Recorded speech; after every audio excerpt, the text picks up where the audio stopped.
नमस्कार, मैं जनभक्त शिवम गौतम। और जिस तरीके से आज कल कोरोना चल रहा है उसके बाद पत्रकारों के पास टाइम नहीं बचा है और न काम बचा है, और उसको देखते हुए मैग्सेसे से प्राप्त करने का दावा करने वाले रवीश कुमार पांडे ने एक हैट्रिक बनाई। और इस हैट्रिक को आप समझ लेंगे और सुनेंगे तो आप भी दांतों तले उंगली दबा लेंगे कि ये कितना बड़ा पत्रकार है और क्यों इसको मैग्सेसे से दिया गया था। इसको लेकर हमने बहुत पहले जब मैग्सेसे से मिला था तब वीडियो किया था, लेकिन रवीश कुमार के चाहने वाले तमाम वामपंथी आ गए थे हमें गाली देने के लिए। आज हम जो बताने जा रहे हैं वो बहुत ज़्यादा चौंकाने वाला है। रवीश कुमार ने एक महीने के अंदर 3 ऐसी खबरें पोस्ट की जो फेक न्यूज़ थी, और लेटेस्ट है रेलवे को लेकर जो एक खबर चलाई थी, खबर छापी थी भास्कर अखबार ने, और उसमें ये लिखा गया था कि रेलवे की एक जो गाड़ी थी सूरत से सीवान के लिए चली थी और 9 दिन में पहुंची। इसी खबर को बहुत ही, जैसा कि अंदाज है रवीश कुमार का,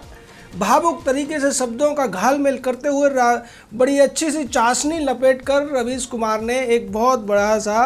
पोस्ट फेसबुक पे लिख दी और उसमें कह दिया, मैं उन्हीं के शब्दों में बता देता हूं कि 9 दिन से सूरत से सीवान भारतीय रेल ऐसा क्यों कर रही है। और उसके बाद जैसा कि आदत है रवीश कुमार की,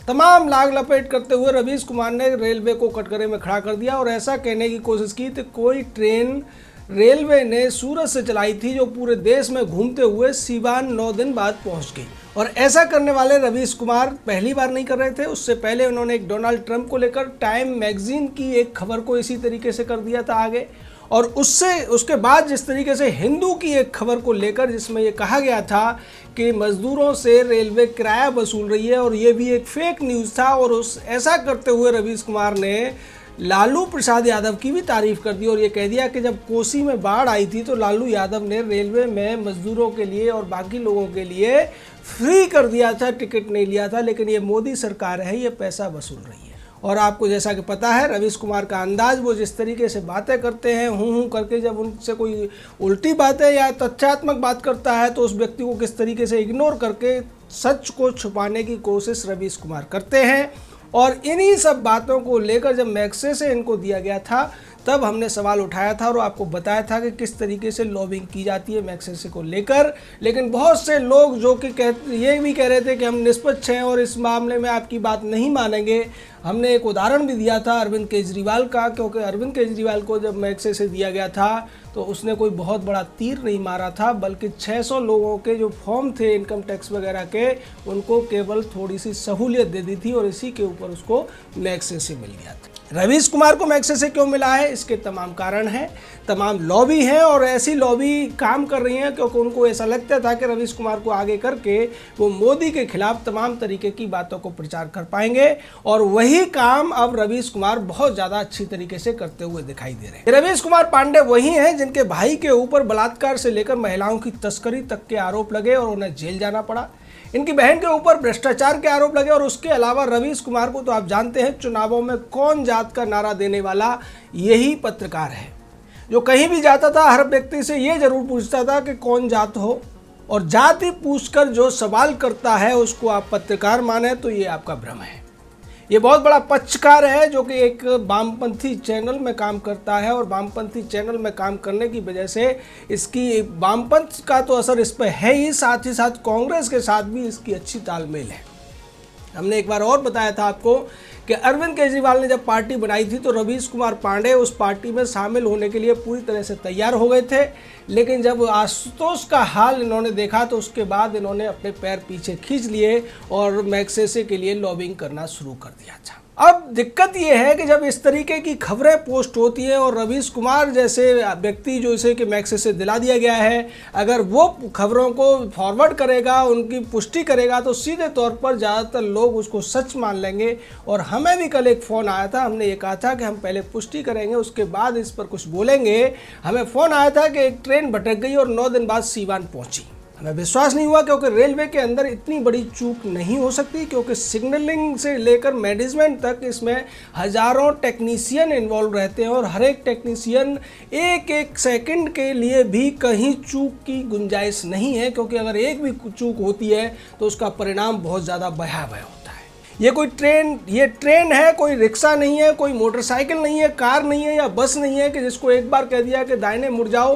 तो सीधी चेन्नई पहुंच गई, और उसके बाद कह दिया कि बाएं मुड़ जाओ तो फिर विशाखापट्टनम पहुंच गई, और उसके बाद कह दिया कि नाक की सीध में चले जाओ तो मुंबई पहुंच गई। ऐसा नहीं होता है। रेलवे के अपने नियम कानून है, टेक्निक है, और वो टेक्निक ज़्यादातर मशीनरी पर आधारित है। उसके बाद सिग्नलिंग होती है, और इस तरीके से इतने सारी चीज़ों को धता बताते हुए अगर कोई व्यक्ति ऐसी खबर को लिखता है या फिर कोई उसको फॉरवर्ड करता है तो आप समझ लीजिए कितनी बड़ी साजिश है। और ऐसा इसलिए हो रहा है कि रेलवे बहुत अच्छी तरीके से काम कर रहा है, लेकिन रेलवे में अभी तक लोगों को जो सीट नहीं मिल पा रही या उनकी बुकिंग नहीं हो पा रही, उसका कारण ये है कि जितनी रेलवे उम्मीद करता है उससे कई गुना ज़्यादा लोग अपने घर वापसी जाने के लिए एक तरीके से अफवाहों से ग्रसित होकर वो डरे हुए हैं। उनको अफवाह के द्वारा डराया जाता है और ऐसा दिखाने की कोशिश किया जाता है कि अगर इस बार तुमने ट्रेन नहीं पकड़ी तो शायद तुम्हें बीमारी हो जाए। लेकिन ये जो बीमारी है ये पूरे देश में फैल चुकी है। उसके बावजूद जिस तरीके से कई जगहों पर अफवाहें फैलाई गई,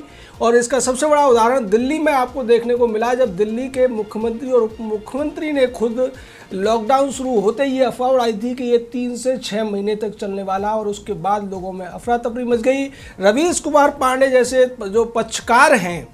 जो एक एजेंडा के तहत पत्रकारिता के नाम पर पक्षकारिता करते हैं, उन्होंने इसको हवा दी और तमाम तरीके के भावुक वीडियो बनाए और उसमें ये दिखाने की कोशिश की, जैसा कि आज भी तमाम खबरें हैं कि एक बच्चे की मौत को लेकर भी रेलवे को दोष देने की कोशिश की जा रही है, जबकि रेलवे के प्रवक्ता ने भी बताया कि इसकी जो मौत है उसमें रेलवे का कोई भी लेना देना नहीं है। उसके माता पिता ने भी बताया है कि वो बच्चा भूखा था इसलिए लू लगने से उसकी मौत हुई। रेलवे का इसमें कोई भी सीधा संबंध नहीं है।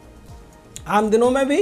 रेलवे एक ऐसा डिपार्टमेंट है जिसमें एक्सीडेंट होते रहते हैं, क्योंकि जब ट्रैक पे ट्रेन चल रही होती है तो ड्राइवर न चाहते हुए भी बहुत से लोगों को उनके ऊपर ट्रेन चलाने के लिए उसको मजबूर होना पड़ता है, क्योंकि अगर वो ट्रेन रोकने की कोशिश करेगा तब उससे ज़्यादा जानों की जो खतरा है वो पैदा हो जाएगा। लेकिन उसके बावजूद रेलवे में जिस तरीके से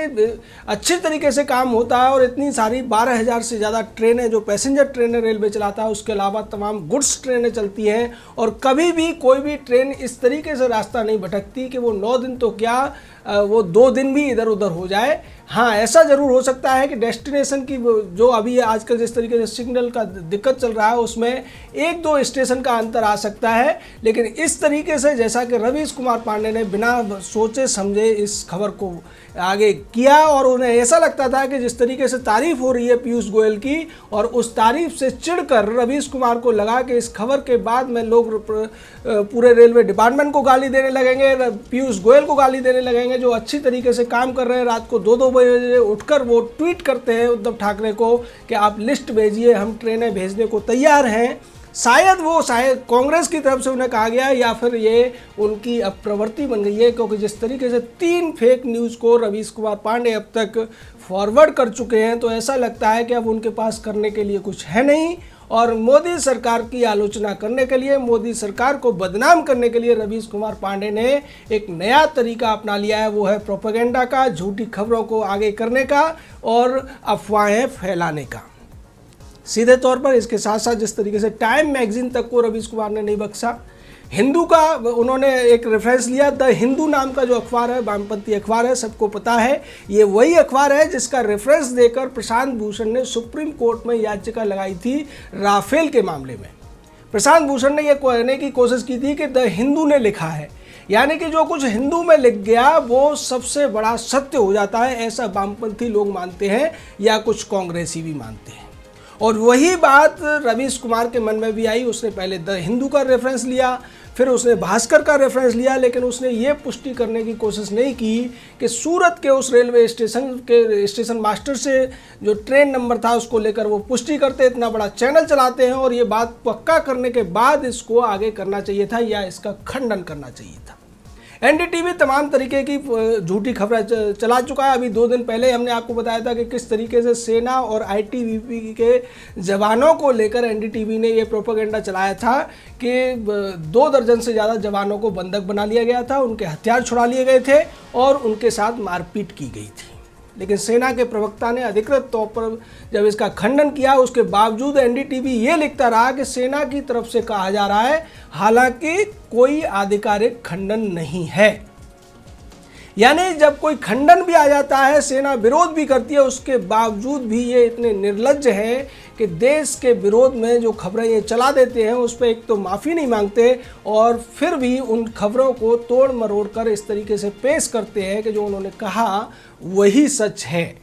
तो सीधे तौर पर ऐसे पत्रकारों से जो कि पक्षकार बने हुए हैं, जो एक एजेंडा के तहत काम करते हैं, उनको अगर कोई बड़ा पुरस्कार मिल भी जाता है तो केवल आप उनकी बात पर इसी तथ्य के आधार पर विश्वास मत कर लीजिए कि उसे पुरस्कार मिला है, क्योंकि पुरस्कार तो अगर मैग्सेसे की लिस्ट आप देखेंगे तो उसमें कई ऐसे नाम हैं जिनको पुरस्कार नहीं मिलना चाहिए था, लेकिन लॉबिंग की वजह से मिला और बाद में जो उन्होंने कर्म किए उसके बाद उनके काले कारनामे पब्लिक के सामने आ गए थे। रवीश पांडे, जिसका भाई बिहार में कांग्रेस का उपाध्यक्ष रहा है और वो लालू यादव की प्रशंसा कर रहे हैं, तो समझ लीजिए कि कहीं ना कहीं दाल में काला नहीं बल्कि पूरी काली दाल बनाई गई है और इसमें जो तड़का लगाया है वो एनडीटीवी के इस बड़े पक्षकार रवीश कुमार पांडे का है।